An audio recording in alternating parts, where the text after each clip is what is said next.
Okay, good morning, everybody. It is 10 o'clock, and our time being pretty limited, we need to go ahead and get started. We're in Judges chapter 14. We've been studying about Samson, and we've made it up to verse 10.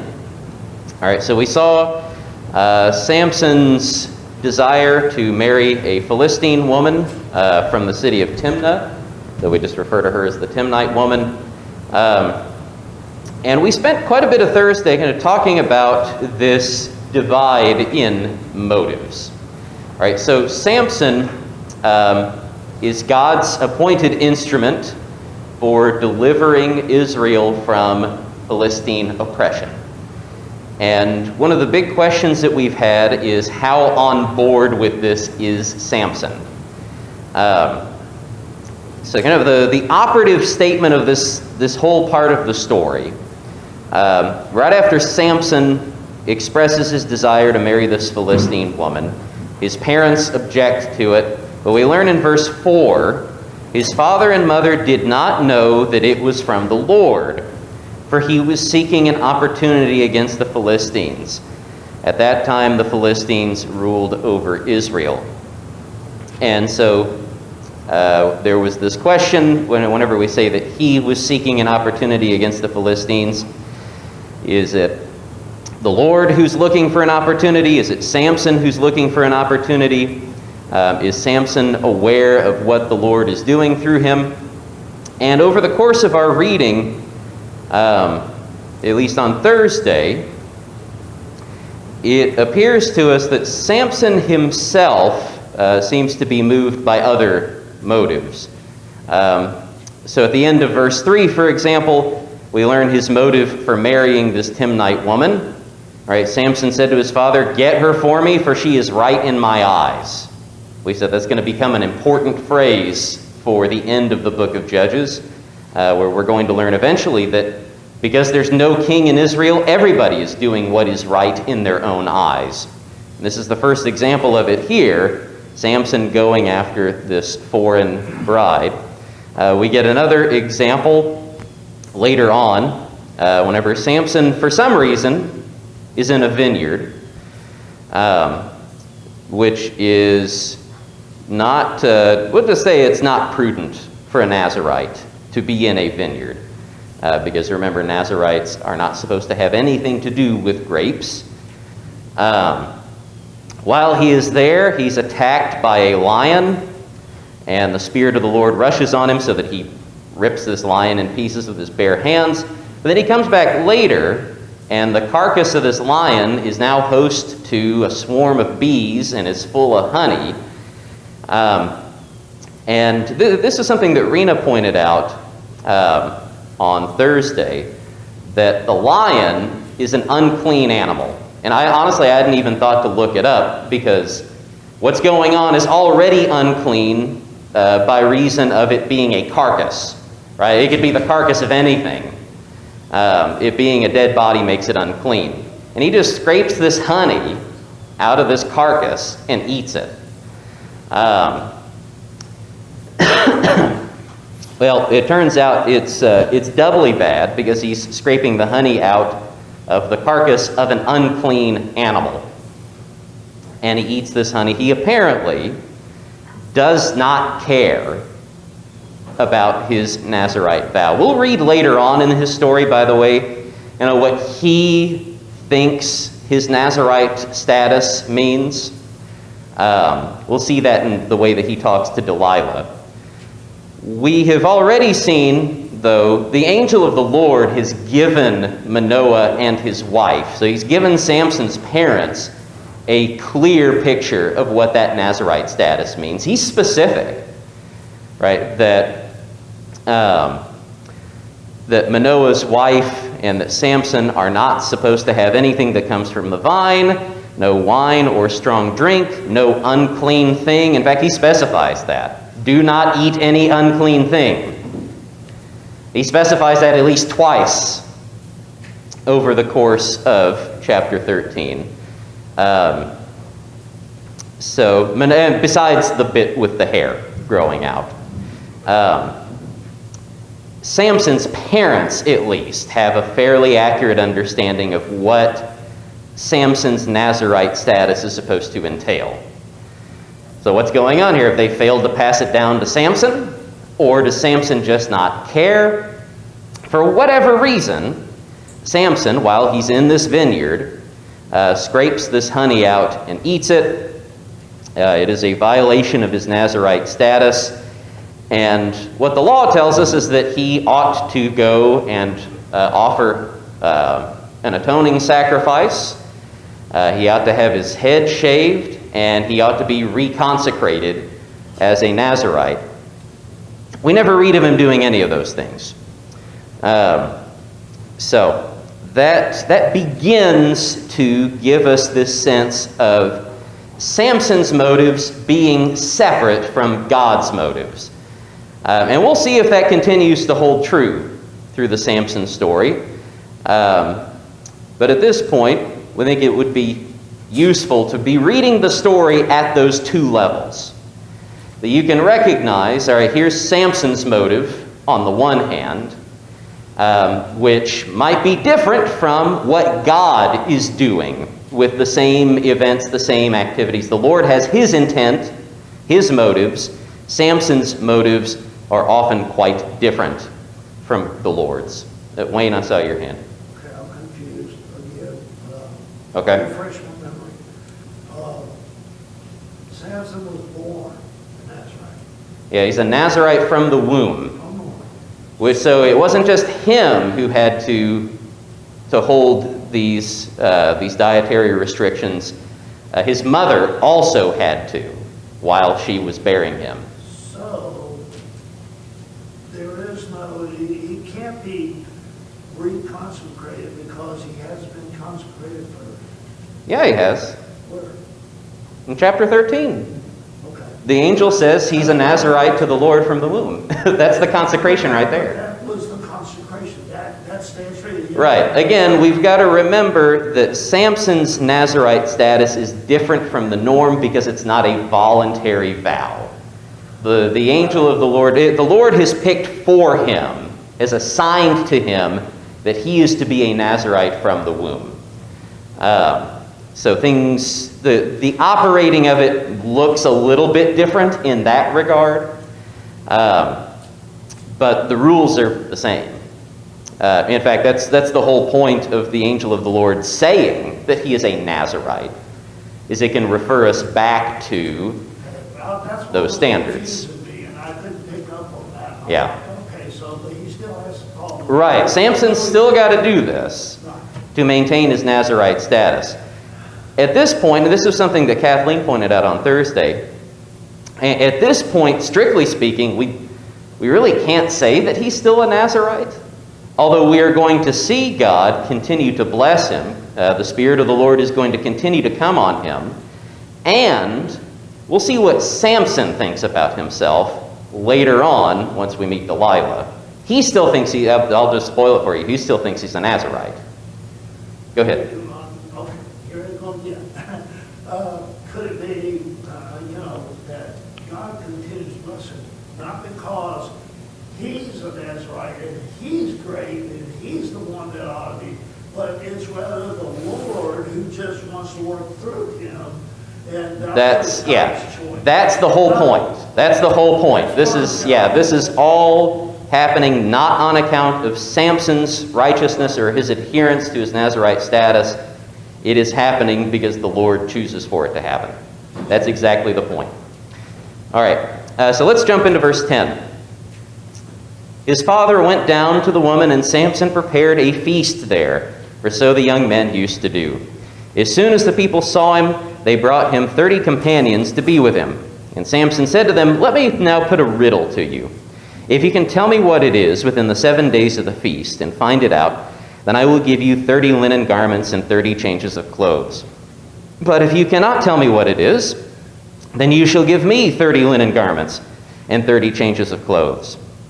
And they said to him, "Put your riddle, that we may hear it." And he said to them, "Out of the eater came something to eat, out of the strong came something sweet." And in 3 days they could not solve the riddle. On the fourth day, and if you're reading, say, like the King James or the New King James, it'll say seventh day. We'll talk about that in a second. On the fourth day, they said to Samson's wife, "Entice your husband to tell us what the riddle is, lest we burn you and your father's house with fire. Have you invited us here to impoverish us?" And Samson's wife wept over him and said, "You only hate me. You do not love me. You've put a riddle to my people, and you've not told me what it is." And he said to her, "Behold, I have not told my father nor my mother. Shall I tell you?" She wept before him the 7 days their feast lasted, and on the seventh day he told her, because she pressed him hard. Then she told the riddle to her people. And the men of the city said to him on the seventh day, before the sun went down, "What is sweeter than honey, and what is stronger than a lion?" And he said to them, "If you had not plowed with my heifer, you would not have found out my riddle."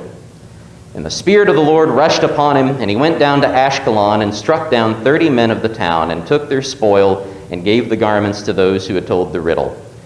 In hot anger he went back to his father's house, and Samson's wife was given to his companion, who had been his best man. All right, so chapter 14 ends with the wedding feast of Samson, which is dominated with this riddle contest. The narrator tells us that things are done according to custom. There's a week-long feast. And the word for feast here, in English, we think of feast, like we associate that mainly with food, right? Feasting is about food. The Hebrew word for feast that's used here comes from the Hebrew word meaning to drink, right? So in the way it's framed here, the feasting is associated mainly with drinking, right? We think of a feast as a lot of food. They think of a feast as a lot to drink, which certainly fits the context, because what did we just learn earlier in the chapter about the land around Timnah? What does Timnah have attached to it? Vineyards. It fits the context. And again, we're left wondering, wait a minute, what's Samson doing here? We're never told explicitly that he himself engages in any kind of drinking. Just like we're not told explicitly that while he's hanging out in the vineyard earlier, he eats any of the grapes or anything. It's just, we'll just say it's not a good look for him, because this word in particular is pretty regularly used to refer to drinking bouts. All right, so again, maybe Samson is abstaining from this feast that he himself is preparing. We learn that he's the active agent there in verse 10. Samson prepared the feast there. Perhaps he's not partaking, but we don't know. Sorry, what was that? Oh, okay. So, again, we can be charitable with Samson. Although, again, we don't necessarily have a whole lot of reason to be, because we've already seen him pretty flagrantly ignore his Nazirite status, eating the honey out of the lion's carcass. So now, perhaps also according to Philistine custom, the people of Timnah take 30 men to be Samson's companions, his wedding party. We don't really know what this custom's about. We don't know if these men are essentially meant to be guards to keep watch over the groom. It's pretty typical through history. If this is meant to foster some kind of friendship between the bride's people and between the groom and the groom's family, that attempt fails spectacularly, because Samson poses a riddle to them and wagers 30 linen garments and 30 changes of clothes on whether or not they can answer by the end of the wedding feast. It's a huge wager. Remember how expensive clothing is in antiquity. And the riddle, of course, is unfair. It's not meant to be solved because it refers to something that only Samson knows about. It's kind of like if you've ever read The Hobbit, and you're familiar with Bilbo and Gollum's riddle game. Bilbo doesn't mean to tell his final riddle, what's in my pocket, but it's obviously unfair, right? Because that's not really a riddle. It's just like, it's something that only Bilbo knows. Same thing here with Samson. It refers to a situation that only he knows about, and the text has been really specific about this, that he doesn't tell anybody about it. He's not told his own father or mother about it. Only he knows about it, and now he's going to use it as his ace in the hole to pose a riddle and get himself 30 linen garments and 30 changes of clothes. Wayne, I saw your hand. I'm just thinking, is there some special reason why for 30? Well, because there's 30 companions, so one from each of them. I'm saying that 30 equals how many days of the month? So which one? Yeah, I don't know if there's any significance to why the people of Timnah picked 30 companions. There might be something to it that we just don't know. This whole situation, though, this is kind of a heads I win, tails you lose situation. And so we're told that at the end of 3 days, the 30 companions are unable to solve the riddle. Now, it's not entirely clear at what point the companions come to the Timnite woman. So again, as we were reading through the ESV in verse 15, and if you're reading, think that probably the New American Standard and the American Standard, probably the NIV, are all going to say the 4th day. Okay, and what are you reading from? American Standard. American Standard, and it says 4th? Yeah. Okay. King James and probably the New King James will say 7th day. What's going on here is that the ESV, ASV, NIV, etc., they're following what the Old Greek and Syriac versions of the text say. The King James and the New King James are keeping with the Masoretic text. And adding to the uncertainty about when these guys actually come and talk to her, that the text tells us that the Timnite woman wept before Samson the entire 7 days of the feast. Which just, it seems like an odd way to express things regardless of when these guys come, whether it's the 4th day or the 7th day. The essential thing here is that the companions come to the Timnite woman and they extort her to provide an answer to the riddle. They threaten to burn down her and her father's house, that is her whole family. All right, we're going to murder all of you if you don't provide us the answer to this riddle. It's not the first time that we've heard this kind of threat, by the way.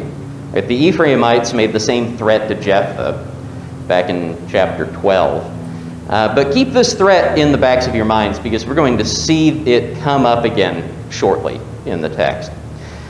But the Timnite woman's only way out is to trick or seduce her husband into telling her the answer to the riddle. So then pay attention to the last thing that they say to her. Have you invited us here to impoverish us? At the end of verse 15. The word for impoverish is dispossess. It's the exact same Hebrew word that we saw all over the book of Joshua. It means to take possession of or to inherit. It's remember, the whole process of the conquest is that God is dispossessing the pagans from in front of Israel so that they can come into their possession, that they can come into their inheritance. And remember, that's all the same Hebrew word. It is the key word of the conquest.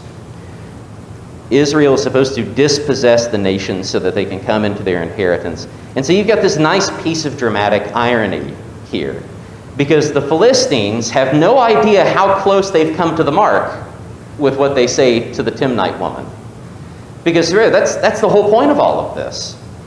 That God is going to deliver Israel from the Philistines. And the reason they need delivering is because Israel had failed to thoroughly dispossess the Philistines to begin with.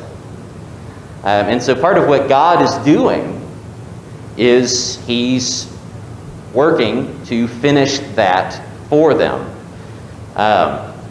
So again, these guys are pretty close to the mark without having any idea how close to the mark they are when they ask, have you invited us here to impoverish or to dispossess us? But yes, that's actually exactly why they're invited there. They don't know it. The Timnite woman doesn't know it. Odds are Samson doesn't know it. So the Timnite woman comes to Samson and she resorts to manipulation, just as the companions did. Right, you only hate me. You don't love me. And she pretty obviously asks for the answer to the riddle. Like she's not trying to hide her intentions from Samson here. We'll notice this come up again, by the way, once we get to Delilah.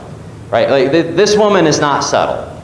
Delilah is not subtle. Like anybody with two brain cells to rub together can figure out, okay, this woman's asking me this. There's really only one reason why she's asking me this. And it's completely obvious later on where the answer comes from. Whenever the companions are able to answer the riddle. There's only one source that it could have come from. So, at first, Samson resists. But she spends the rest of the wedding feast crying in front of him.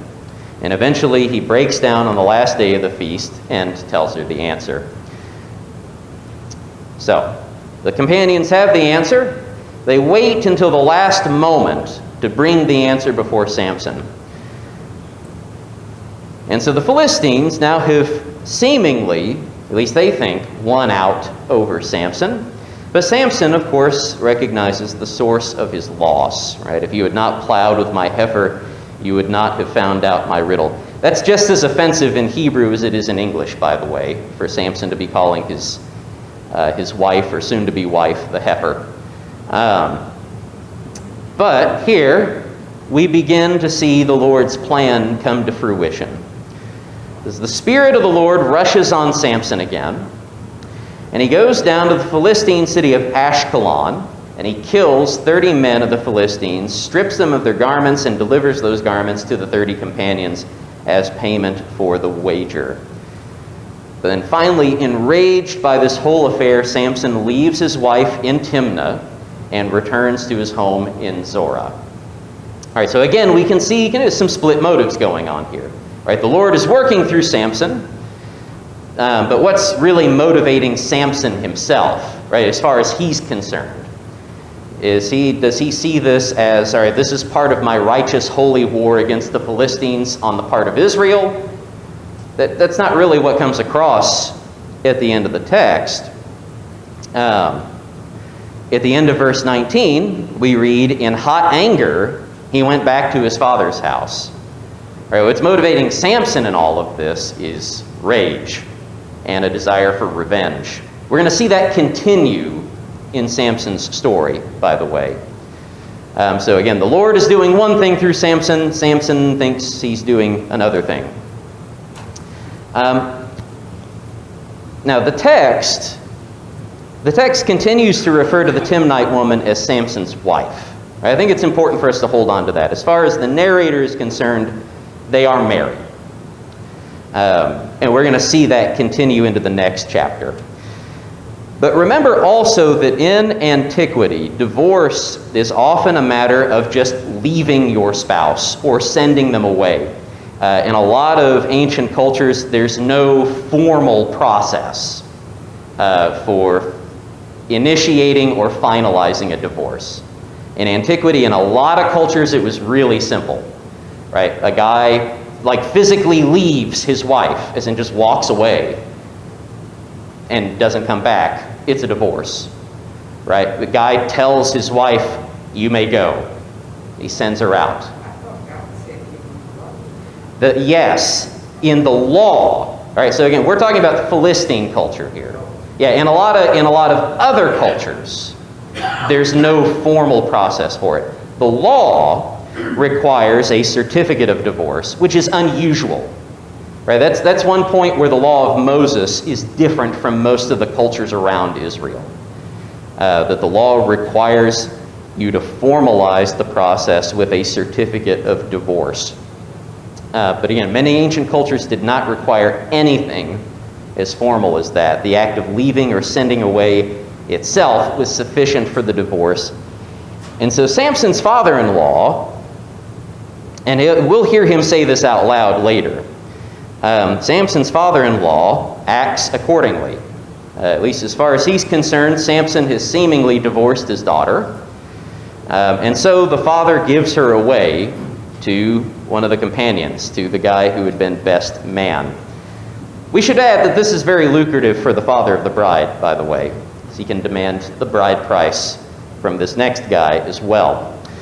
Now we're going to discover at the beginning of the next chapter that Samson does not understand himself to be divorced from the Timnite woman. And that's going to lead to the conflict at the beginning of the next chapter. So any questions or comments about the riddle game or anything? Go ahead. I was wondering, he went and got those, did he not have the 30 garments? He had to go kill people to get them. So Yeah, he was not planning on losing this wager. Was there people that killed the people that didn't know the riddle? No, so he goes and kills 30 strangers for these clothes. Yeah, he goes down to another city. All right, so the wedding feast is taking place in Timnah. He goes down to Adkisson, which is another Philistine city. So that's what we read in verse 19. The Spirit of the Lord rushed on him. He went down to Adkisson and struck down 30 men of the town. So he just finds 30 strangers, kills them, which also, we probably ought to point this out. Arguably, this also is a violation of his Nazirite status.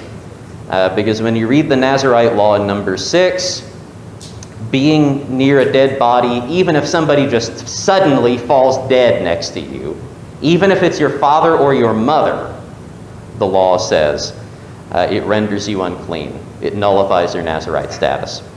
So, yeah, he kills these 30 strangers, takes their clothes, and gives them to the 30 companions back in Timnah. That's all. So let's just assume Samson was obedient to God in his Nazarite vow. Mm-hmm. How would God have eliminated the Philistines through? That's a good question. And I don't know, honestly, I don't know that I'd have a good answer to that, at least not off the top of my head. So, yeah, this is not the thing that I would make a big deal about. I think eating out of the lion's carcass is probably the biggest deal breaker. All right. So, good question. Let's, I tell you, we've got enough time. Let's break into chapter 15. We're going to read the first 8 verses. After some days, at the time of wheat harvest, Samson went to visit his wife with a young goat. And he said, "I will go in to my wife in the chamber." But her father would not allow him to go in. And her father said, "I really thought that you utterly hated her. So I gave her to your companion. Is not her younger sister more beautiful than she? Please take her instead." And Samson said to them, "This time I shall be innocent in regard to the Philistines when I do them harm." So Samson went and caught 300 foxes and took torches. And he turned them tail to tail and put a torch between each pair of tails. And when he had set fire to the torches, he let the foxes go into the standing grain of the Philistines, and set fire to the stacked grain and the standing grain, as well as the olive orchards. Then the Philistines said, "Who has done this?" And they said, "Samson, the son-in-law of the Timnite, because he has taken his wife and given her to his companion." And the Philistines came up and burned her and her father with fire. And Samson said to them, "If this is what you do, I swear I will be avenged on you, and after that I will quit." And he struck them hip and thigh with a great blow, and he went down and stayed in the cleft of the rock at Etam. All right, so Samson decides to go back for his wife. The language does not paint Samson in the best light here, because he says, I will go into my wife in the chamber. And he's brought a young goat with him as a gift, which as I was studying this, the first thing that came to my mind, bringing the young goat to the woman, what immediately came to mind was Judah in Genesis chapter 38. Remember that his daughter-in-law Tamar has had to disguise herself as a prostitute because Judah won't give her another husband out of his sons. So she disguises herself as a prostitute, and Judah comes to her, not realizing who she is, and seeks to hire her services. And remember the cost of that. He asks, "How much for me to come into you?" And her response is, "A young goat." Now, there's no connection drawn explicitly here between what Samson does and between what Judah does. I just thought that was evocative that he comes with the young goat, which at least in one point is the price of a prostitute. And he says, "I'll go into my wife in the chamber," which again seems to be, that's his primary concern here. Not necessarily that he's, this doesn't read like he's being sweet and trying to make amends with his wife. It reads like, for lack of a better phrase, it reads like a booty call. Which should come to us as no surprise, because why did he pick this woman to be his wife in the first place? Because she was right in his eyes. Right? She looks good. But of course there's this problem, that at the end of chapter 14, the Timnite woman's father married her off to another man because Samson left the wedding feast in a rage. And this is also fairly typical in antiquity, by the way. Most ancient law codes provide for what the father of the bride can do in the event of a wedding going south. So this Philistine father steps in and stops Samson from going in. Now again, there's a lot that's debatable about this whole situation, but one thing that I think seems pretty clear is that even if Samson has a legitimate grievance against the Timnite, even that legitimate grievance would not justify Samson in doing what he does next, at least purely as a matter of dealing with the marriage problem. At best, he's entitled to some financial compensation. Instead, he goes out and he burns down the Philistines' entire crop. This is happening at the harvest time, so they're starting to bring in their harvest. They've got stacked grain that they're in the process of harvesting. There is still grain standing out in the fields. There are olive orchards, and Samson burns it all down. This is their entire livelihood. Now, why fire tied to foxes' tails? I mean, the fire part's plain enough, right? He's going to get his revenge by hitting the Philistines where it hurts, taking away their entire livelihood for that year. Why foxes? We're not told. Maybe he's got some flair for the theatric. But consider, what is the meaning of this? All right, as we've been talking about, that's a two-level question. There is a divine purpose to all of this that, again, we saw declared back in chapter 14, verse 4, that the Lord is seeking an opportunity against the Philistines.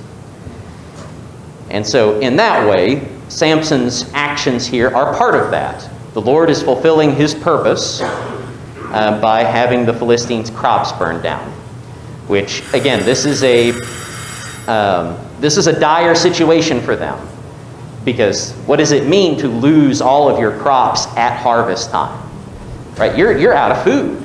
It's not even just a money thing. It's you don't have anything to eat. So there's that divine purpose. From the divine perspective, this is a blow struck against the Philistines in the process of delivering Israel. Now, we can ask here with this text, because we've suggested that, again, Samson himself may not be entirely with the program. We can ask here in this text, is there any indication that Samson himself is aware of what the Lord is doing through him? And if he's not aware, what seems to motivate him? If it's not, I'm working for the Lord, what's motivating Samson to do what he's doing? Yeah, it's revenge. Right? And because he mentions that explicitly later on in the text. Right? After they kill his wife, he says, if this is what you'll do, I swear I will be avenged on you. We know in this context, at least, vengeance is a big part of his motive. All right, well, we're out of time, so we will continue this on Thursday. We should be able to get into Delilah on Thursday, so we'll hit some fun stuff. So thank you so much for your kind attention and your questions and comments. Let's go ahead and head outside ahead of worship.